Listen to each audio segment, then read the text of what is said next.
So what type of solar panels do you want? There are a lot of different options on the market, but the truth is, in most cases, you'd never know the difference once they are installed. Solar technology is not new technology. Panels have been used in space since the 50s and on residential homes since the 70s. So the technology you see in solar panels today is very similar across all manufacturers of solar panels. So while some companies may have better marketing tactics so you feel more familiar with their products, most solar panels are going to serve the same purpose.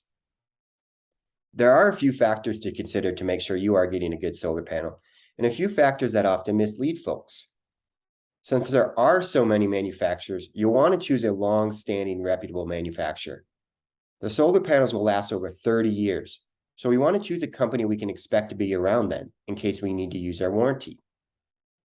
Another factor is the appearance. While this isn't important to everyone, I find this very important. As a veteran in the industry, I've seen a lot of solar systems and systems with all black panels. They just look better. Panels with aluminum colored frames and white grid lines are common on older installs. They do not look as slick and modern. Our homes are worth a lot of money, so I find it important not to neglect the appearance when designing solar systems. One factor that can actually confuse folks is the wattage of the solar panels. Panels come in all different sizes or wattage. Common sizes today are 350 watts to 450 watts.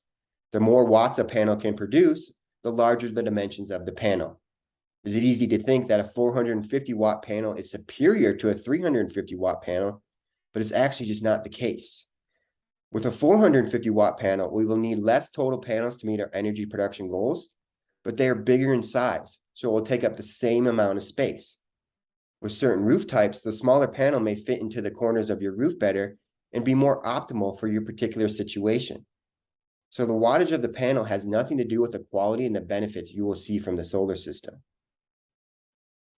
Another factor that can often be misleading to folks who go down the rabbit hole of solar panel internet research is the efficiency of the panel. Common sense would tell us the more efficient panel is the better panel. And you could say it is, but the benefits are not something you can notice. For example, let's say we are comparing two different 400 watt panels. One has a 20% efficiency rating and the other has a 22% efficiency rating. Again, it is easy to think the panel with a 22% efficiency rating would be the better panel and get you more energy. But again, it's not the case. Since they are both 400 watts and one is more efficient than the other, the more efficient one is just smaller by a couple inches or so. Since these panels are about 6 feet in length, a couple inches is hard to notice up on your roof. The last, and arguably the most important factor, is the cost. Most solar panels run somewhat in the same ballpark of cost. However, there are differences. Bigger brands that spend a lot on marketing or panels with higher ratings come with higher price tags. While most solar companies would like to offer the biggest name brands and the highest rated panels, those panels come with extra costs the homeowner may not see benefits from.